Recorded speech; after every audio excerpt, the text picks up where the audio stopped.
And we're live. Hello, everybody, and welcome today. We're really excited to have Ted Chin, a designer and artist with us today. Ted's art statement from his website, tedslittledream.com, which is also his Instagram, is storytelling has always been something that inspired me when I was growing up. When I was in grad school, due to lack of time and money, I was not able to travel as much as I wanted to. I've always dreamed about visiting different places to see and experience new things and tell stories.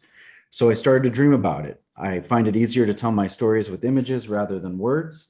By using my imagination and photography/Photoshop skills, it's become my passion to recreate and share my surreal fantasy with the world.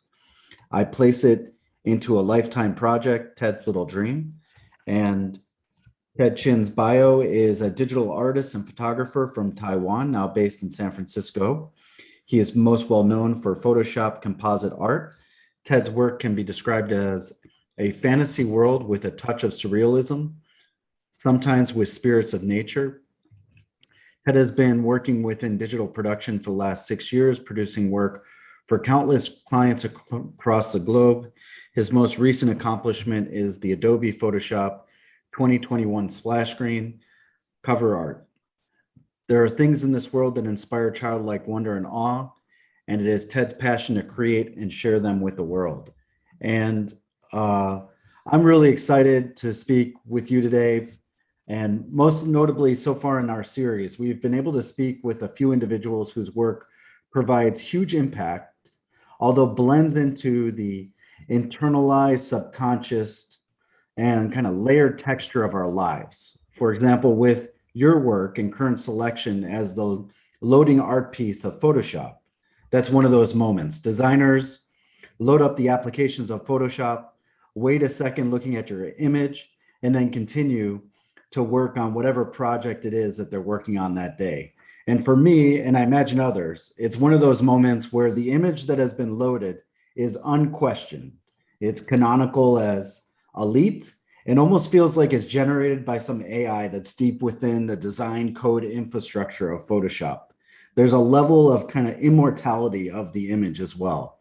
And I was wondering if you could start off by telling us the story and selection process of how that came to be with Photoshop.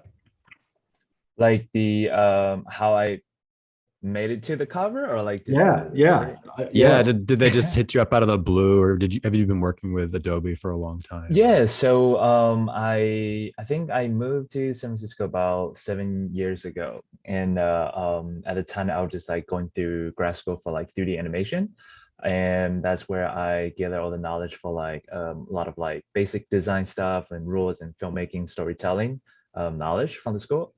And at the time, I also like love to just go outside networking, meeting people, going to like events, just like trying to explore the city, right? Because like, I was young and just excited, and then, like love doing arts and like see a lot of like different stuff. And I remember I met one of my hero, his name's Benjamin Von Wang. He does a lot of like environmental conservation projects and helping the earth first. Yeah. So he's pretty well known. And I saw that he was in the city, so I like got really excited. So I reached out to him and just like, "Hey, is it cool if we grab lunch or dinner? I'm just really curious about your work. I want to learn like everything about you, right?" So we become friends, and they hang out. And one time, he invited me to this like event. It's I think it's for Peak Design, or it was something about like the company are donating 1% their money back for more like environmental conservation project and stuff. So I was just like, yeah, I would love to go, and then just to see what's there. And at there, I met a PR person that was working for Adobe at the time, So like we made introductions, and I showed her my work, as an opportunity, right? I was like, hey, want to take a look at my work? Like it'll be cool just to show you. And from there, like they was interesting, and then like we started like working on projects together, and did some tutorials, social media takeover, and that was like 3 years ago ish. And I just pretty much been maintaining my relationship with like a lot of my clients, and friends. And last year, I remember like I was just, during the pandemic, there's nothing going on. I was just relaxing at home, and I got an email from them just like, hey, we saw one of your work you post on Instagram. We're really interesting to use it for like the cover art for 2021. It's like, would it be interesting? I was like, of course that would be interesting. Yeah, yeah. So that's how I got onto the team. Like kind of like saw my work, and then they suggested, and then like they decide to want to use that for the cover, and from there, just finish the design, remade it, and then like send it to them, and then like they use it for this year. So it was really cool. Like still Oh very my surreal experience. gosh. Yeah. Yeah, talk about a perfect chain of events. That's so cool. So Yeah. you basically hit up one of your, favorite artists or someone you idealize, and Mhm. then through some course of events, met some people, were in the right spot at the right time, and then were chosen. That's so cool. Yeah, so Congratulations. I thank you. Yes, I feel very lucky and blessed. Like there was an opportunity out there. I happened to find it. I was ready, and it happens. Yeah. Well, it's so cool too. I mean, like Justin's mentioning, just it's almost like in a psychological experiment, a lot of times they'll do priming. So at the beginning of the experiment, they'll do something that kind of sets you one way or the other. You're almost like priming the artists that open Photoshop every time this year, like Yeah. because they see you work and they're subconsciously influenced by it, I'm sure, which is cool. Yeah, I mean, you have the perfect practice for Photoshop as well. I mean, the classic photo manipulation with some like super high level photo manipulation. Can you tell us a little bit about that exact piece as well and what you were thinking when you created it? Yeah, so I guess I could go over back to like for most of my artwork, right? Like I'm heavily influenced by a lot of anime and manga, like different film and movies, right? So Miyazaki films like Studio Ghibli always play like a big influence into that.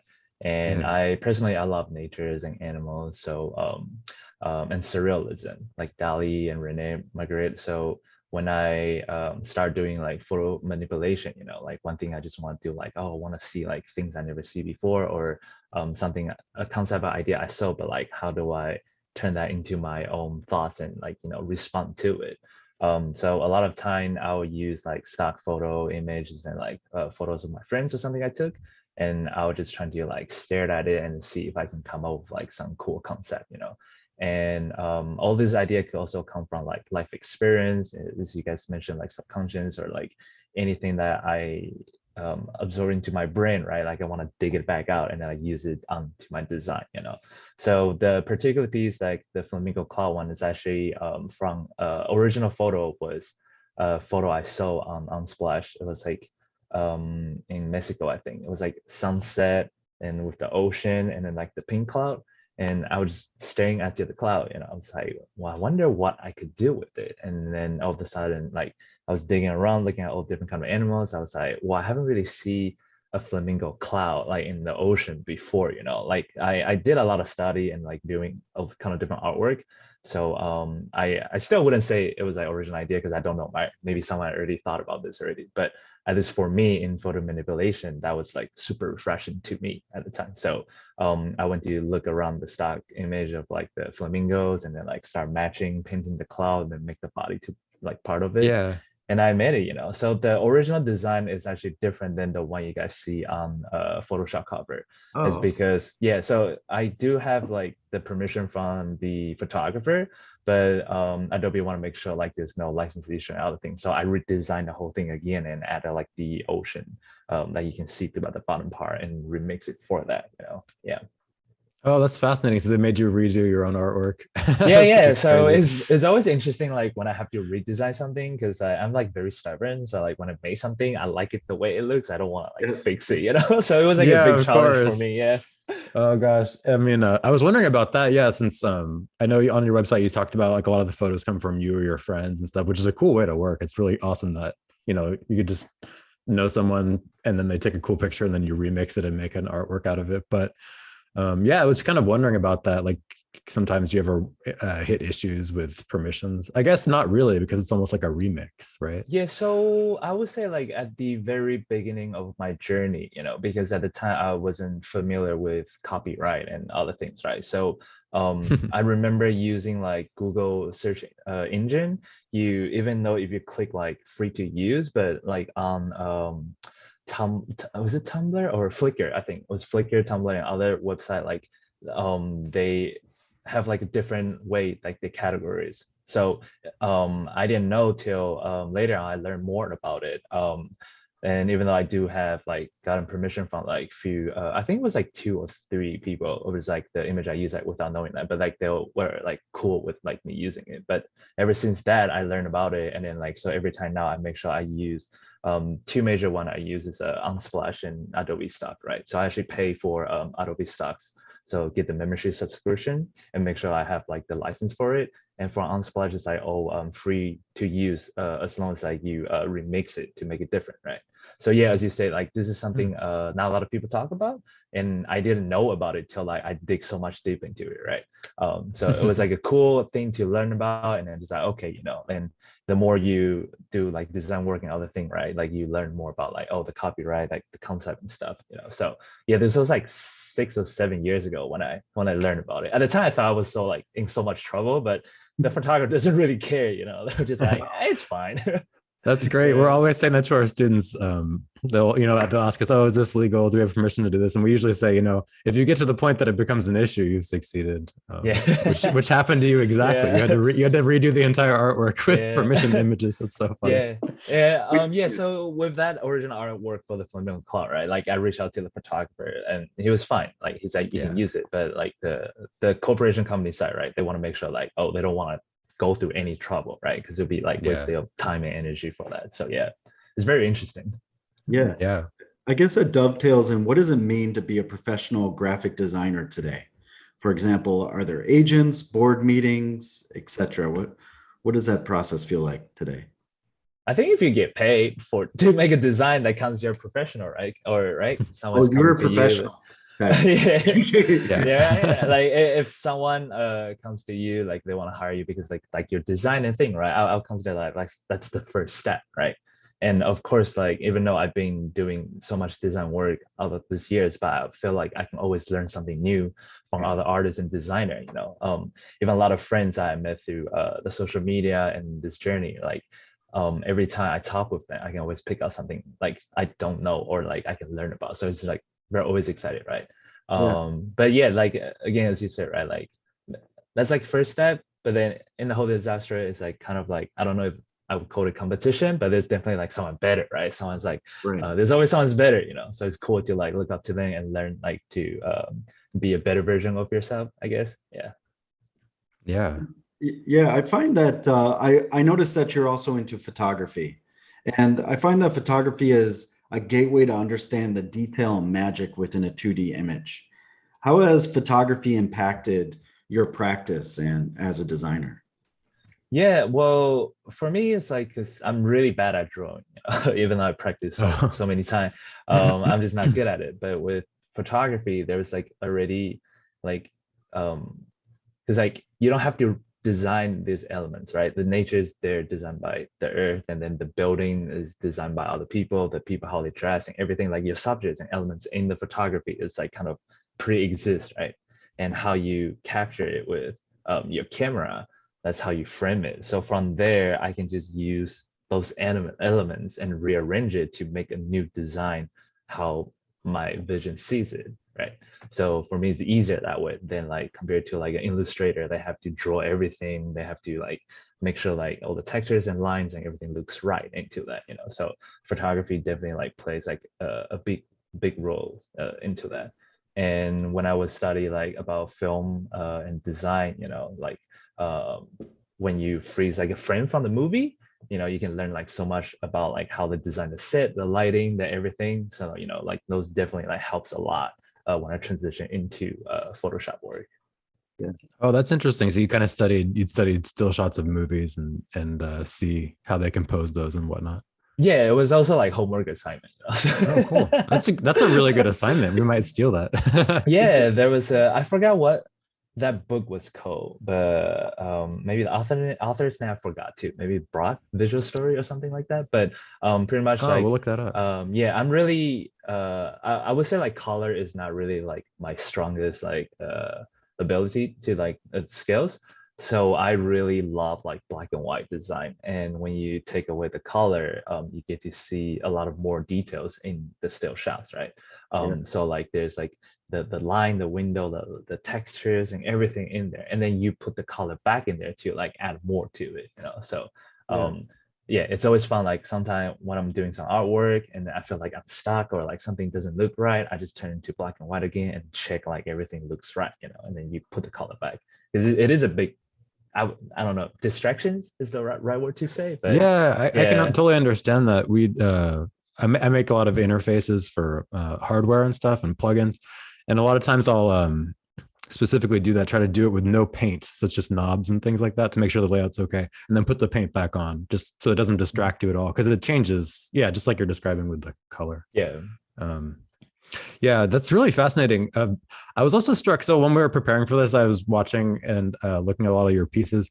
It's the coolest thing ever, and I couldn't believe how much you put in where you show the steps that it took to create the art piece. And you even have all those videos on YouTube where you show the time lapse of yourself creating the art, which is just yeah, amazing. I mean, I'm so surprised, but is that just kind of, I'm amazed because it's so open and kind of just, you're like, here's my secrets, there's no secrets, anyone could do it. Was that a conscious choice that's just your yeah. style and you're very an open person, or? So what I learned throughout the years is that like, I mean, everybody always have like a secret technique or a secret way they create stuff, right?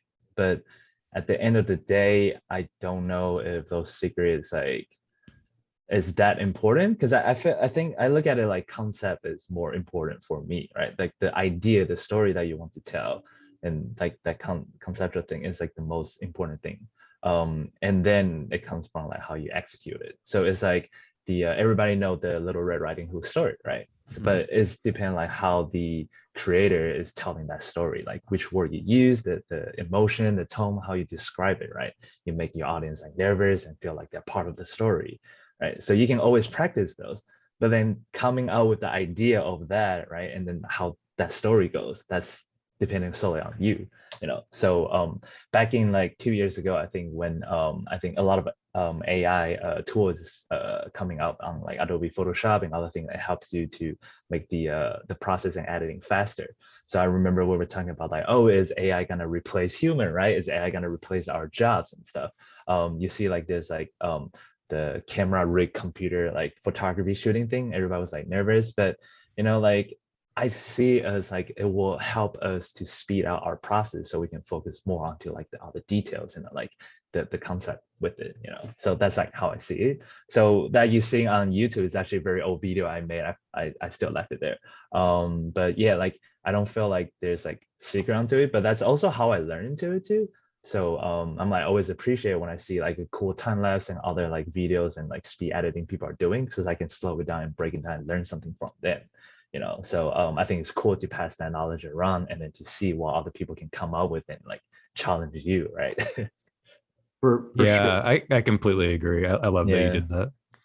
Yeah, there's definitely like a form of aesthetic poetry with your work and surrealism, right? With the forms themselves, which is interesting how you were saying you're taking away the colors, because there's still the textures and the forms when you're looking at it.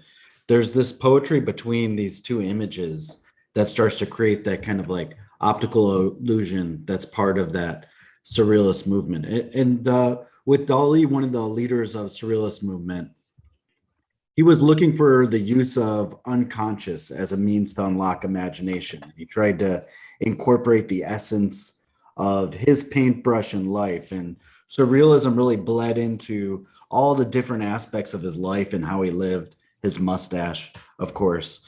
Does working with optical illusion impact or change the way you view our typical everyday or built environment? I would just say like my mind just always like to wander around and daydreams. So like when I'm bored or not doing anything, I just stare at something. Then you kind of just like want to have like that playful mindset, right? So that's always how like I am.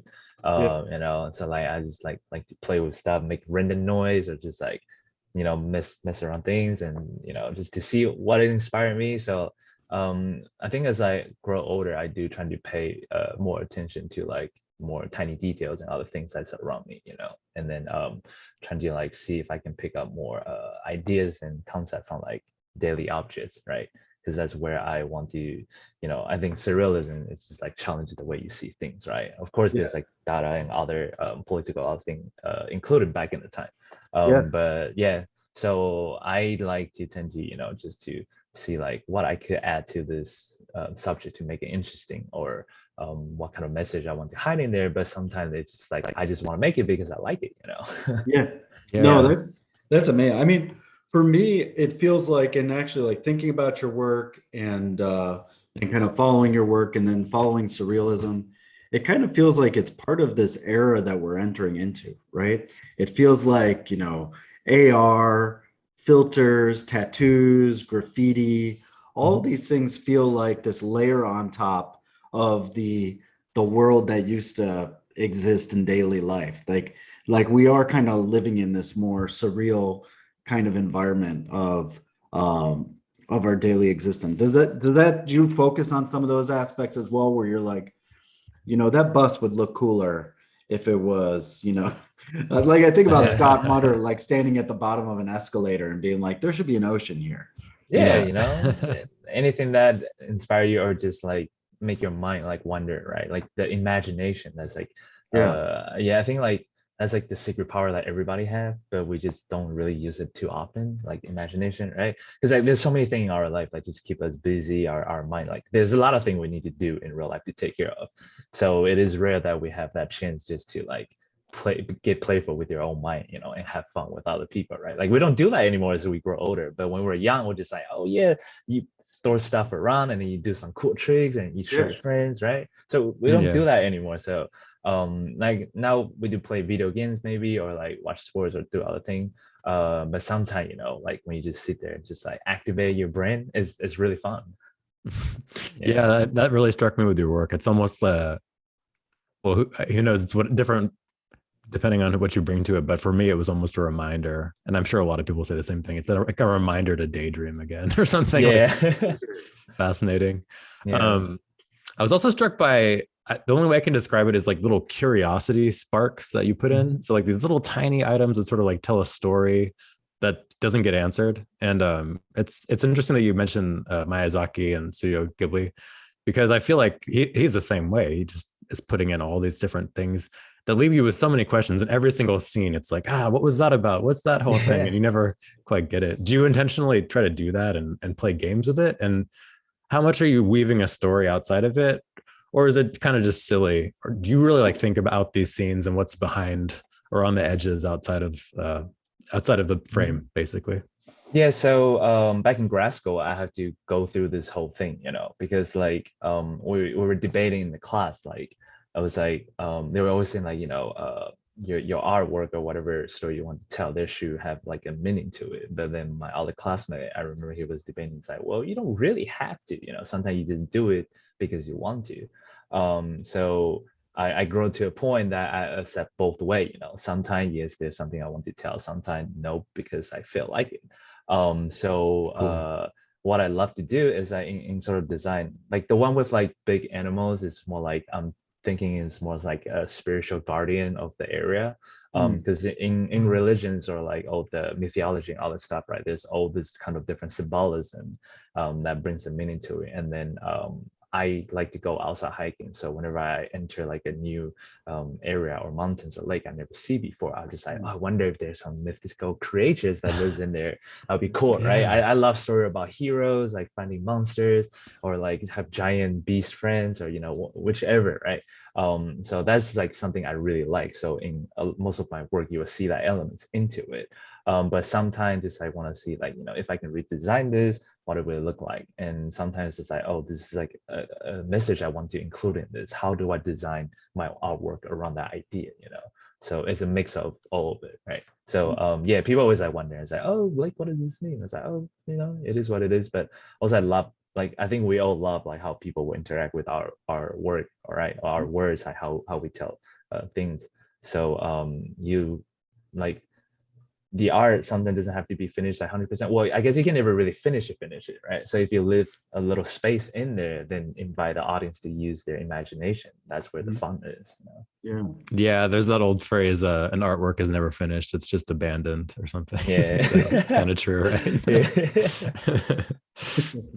I can see it with you too, because like in the video, translate a million different ways, and you could tell you're like, I don't know. It's because it's Yeah. good every single way, but I could Yeah. never choose. That's actually what I was struck by most, is just how you're able to make decisions. It's really impressive. It's like a confidence and a flow, Oh yeah, yeah. which I I'm also sure have is like just your a own. group of friends that when I need help, I send it multiple different editions, be like, hey, which one do you like the most? Tell me why. Like, can you see Right. this or not? They'll be like, I can't really tell the difference. It look the same. Yeah. And it's good. Yeah. I was like, damn it. Yeah. Are there some areas that you would like to explore outside of like just the 2D digital realm and the picture realm, like larger sculptures or Mhm. other avenues? Are there any that? Yeah. So something I'm definitely interested in is like sculptures and then 3D stuff and then actually back to like traditional drawing or illustration, like that's something I always like have interest into, but I would just like got better at Photoshop compared to those. Because even though like I love doing Photoshop work, but sometimes there's like the elements I use is feel pretty limited, right? So there's certain angles, certain like styles like I can't put in there because I don't know how to like draw it or paint it like super realistic, Mhm. or can't find the right stock image to go with that idea.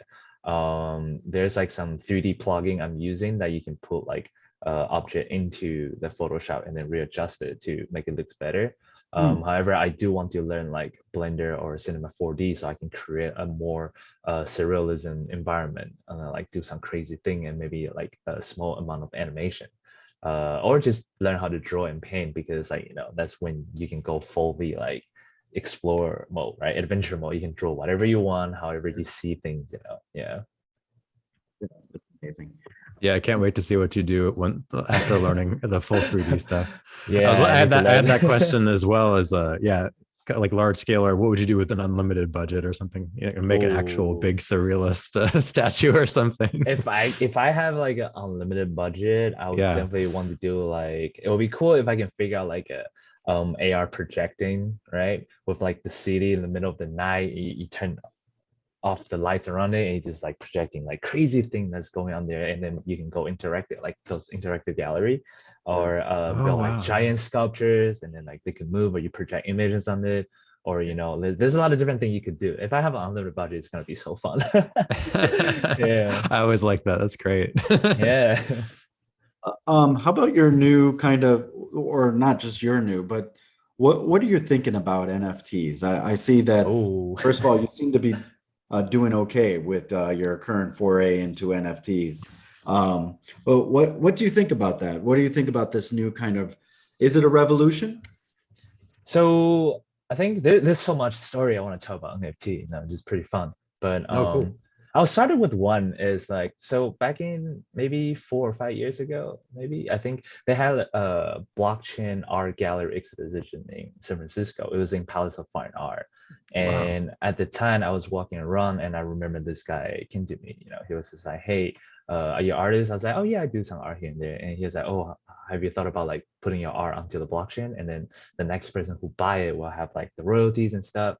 And then at this time I was like, this guy's crazy, like who's gonna buy that? It's just like a JPEG. I'm like, have to apologize to him. I said this in the other interview before too, like turn out that guy's like super genius because a few years later NFT and all this technology come out, right? And I remember talking with a lot of people in the space and my friend too, like because I'm always really curious about the technology with it, right? And we're talking about like, oh, what is like NFT actually supposed to be used, right? And then like what the possibility and opportunity that we haven't figured out how to use it yet. And for my own opinion, I think like the NFT was used with art because it was easier to introduce that to people, for them to understand like what is this non-fungible tokens and like the blockchain and how is it used, right? Art was probably like one of the easiest way to show that it was a token that contained the digital assets in it. But from there, the more I dig and learn about it, I learned that, oh, you can, there's different ways to use the token, the coins, you can stack it, or you can add utilities to it, So like very excited to see what other artists will come out with that. But at the same time, like I just art, I'm only good at making art, so that's why I'm like sticking with it. Yeah. Well, it's the perfect format for what you do. I mean, it's like almost made for it. Especially since a lot of your stuff is kind of like Instagram friendly Yeah. art. So it perfectly translates. Yeah, it'll be fascinating to see what kind of norms and standards develop. It's almost like the Wild West still in NFTs, but Yeah. you'd figure like well, 10 years down the line or something, it might be kind of like a very standard way, which might be less interesting. Hopefully people still play with it. It's still really fun. Yeah, I mean, I hear about people talking about like it would be like using to like storage data, help like medical stuff and like records and other things. But yeah, for like NFT right now, I got in around like March. It was like kind of like the first peak time. And that was like very excited for me. Be able to sell arts that live on blockchain that was like part of it's like you signed it, but it's like digitally, right? I have your signature Right. on it. And then Yeah. have people who generally like art and want to collect it, right? Or people who want to buy it and then see if the value goes up later so they can resell it, right? So it was very exciting and like really cool idea and concept when I first came into the space. I was just like, whoa, what is this? Yeah. Yeah. And you chose Nifty Gateway as kind of the launching pad for that, or did they come and approach you, or how did that happen? How Yeah. did you decide the So direction? I guess for your student and audience, right? There's like so many big platform out there. So there was like OpenSea, Nifty Gateway, Foundation, Super Rare, Rarible, and all this place. Like I think Coinbase just announced they're doing NFT too. So Wow. it's like a Oh, we didn't know that. yeah, the coin exchange platform. They're announcing they're doing NFT, and then now it's just like so many different platforms coming out. So around December, that's when like I was like kind of struggling in life because like during pandemic, there's not much of photography event going on, right? So that, like we just Oh, stay yeah. home, nothing going on. We're trying to look for like a different source of income. Like I was thinking about doing YouTube or other thing. That's why I got all this set up, but end up not doing YouTube. It's a nice setup. Yeah, thank you, thank you. Got the light, got everything ready. So Yeah, yeah. in December, I've been actually following Bebo for a long time. So when he started talking about NFT, I was like, I don't know what this is, but like I'm willing to try anything. So he did his drop and release and the sale. I was just like, I need to get in this. This looks so interesting. Like I did digital art, I think I can fit this category. So I applied to Nifty Gateway at the time, and then about like 2 weeks later, and they emailed me back says like, hey, we want to work with you. So I was like, oh my god, like this is so cool. So we plan the drop date and everything released on there, and from there just like learning about like each platform has their like pro and con, and then each platform is like also growing. So there's like a lot of different results like for now. But at the time, like I was just like, yeah, like Nifty was just like I really appreciate them because I with that I debuted on it, like it really helps like to boost my NFT career for now. Yeah. It's That's amazing. great. I love how you also included a physical object with it, correct? The steel print, is that right? Mhm. Yeah. Yeah, It's really so cool. I remember people were arguing about like, it's just like, oh, we're gonna go full digital. Nobody's gonna collect physical anymore. I was like, well, we're technically like a very small percentage people are into NFT and crypto, So like 99% of the world still like physical stuff. Personally, I also like physical prints, like in my room, there's like a lot of different painting or hanging around my wall. So like I remember one other collector says like in the future, maybe it's gonna combine together. You buy the physical, it comes with the NFT, or you buy the NFT, it comes with the physical, and then there's like different way to display it, right? Like the digital screen, the infinity objects, or like just actual print. So like, it doesn't move too much when you hang on your wall. So I think like everybody have like different preference, but for me, yeah, like I include prints and like give them like a chance, like I sign them and ship to them, just want to make sure like, like it's worth it. Yeah, that's really nice. We have a colleague who does the same thing, and he says in the digital NFT that the physical one should stay with the digital, so they should always kind of transfer when the ownership transfers and stuff.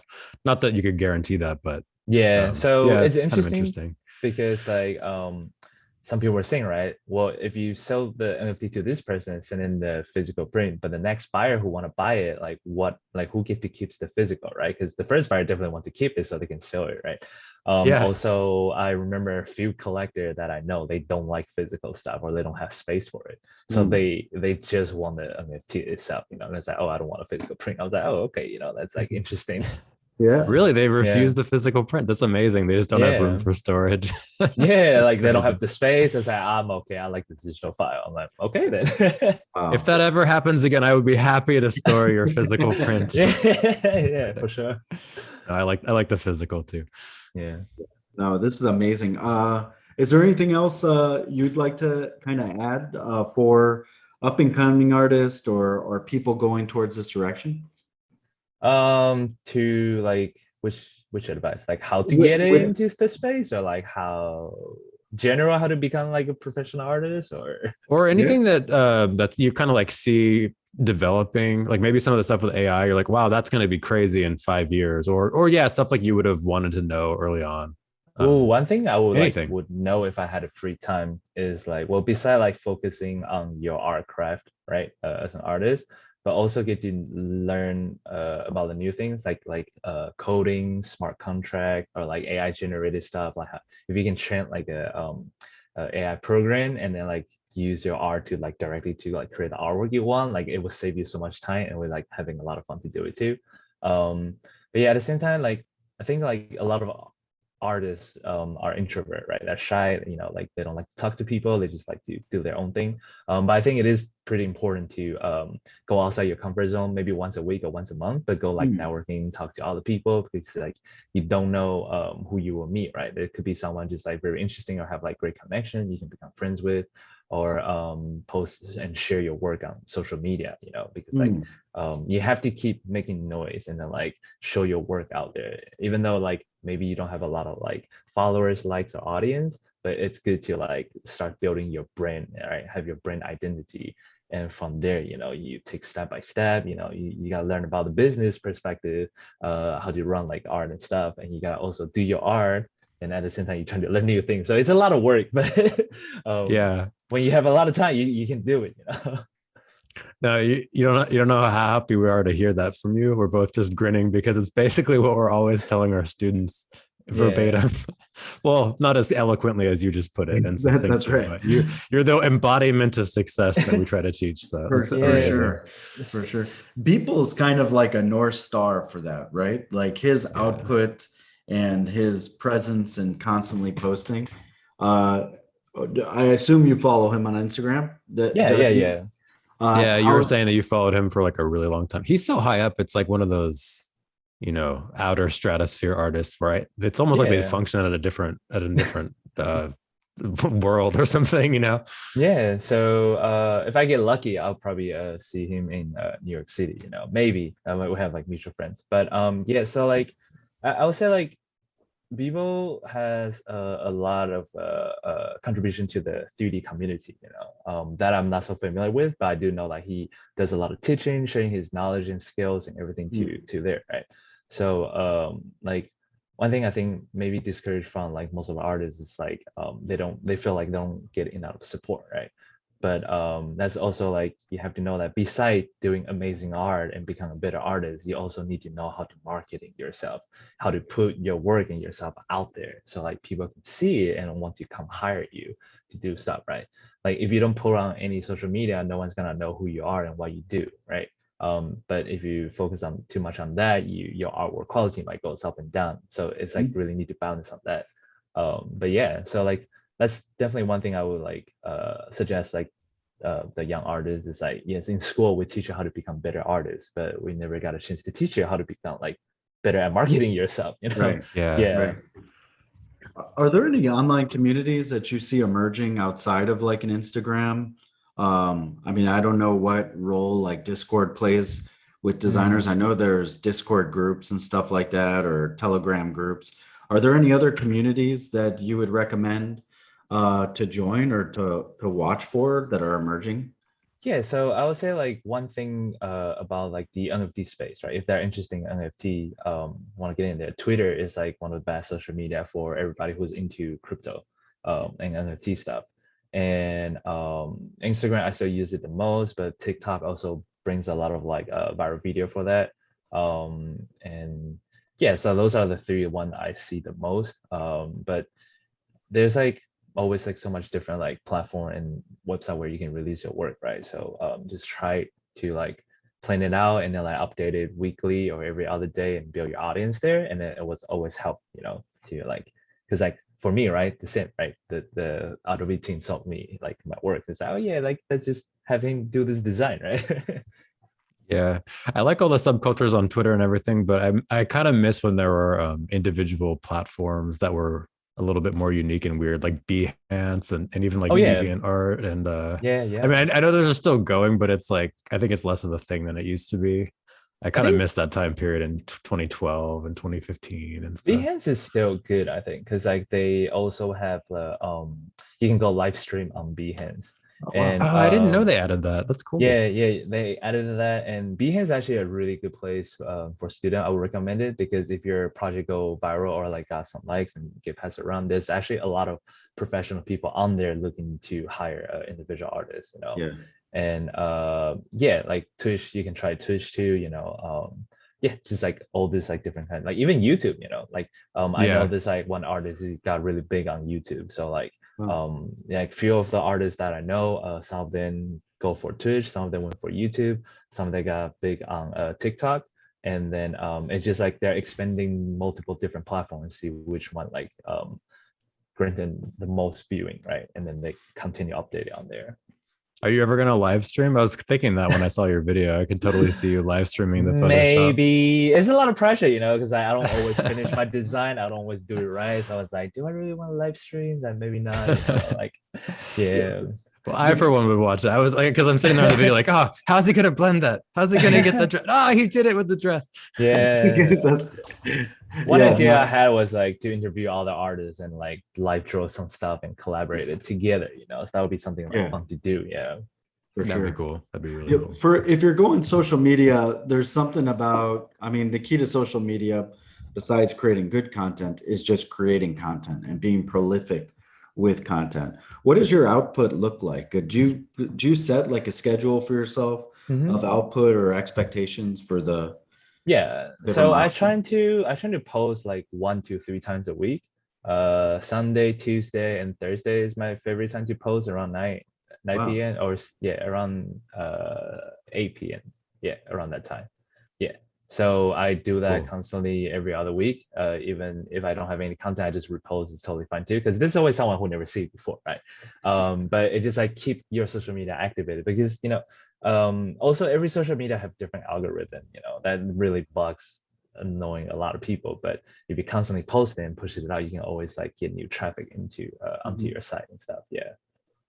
And how long does a piece take you usually? Is it totally variable, or is it like based off of your timeline of posting, or are you thinking, hey, I got to create one piece every week or something along those lines?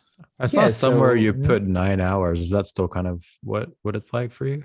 not that long anymore. I think it's faster Wow. now, and also based on like the idea and concept, sometimes it's super fast and short, you know, like Wow. 30 minutes, 30 minutes or something, because like the photo just blend and it looks perfect. Yeah, that's But great. coming out with the concept and idea is the one that takes the longest part, right? Like for example, I'll be sitting here as okay, what do I want to create for this week?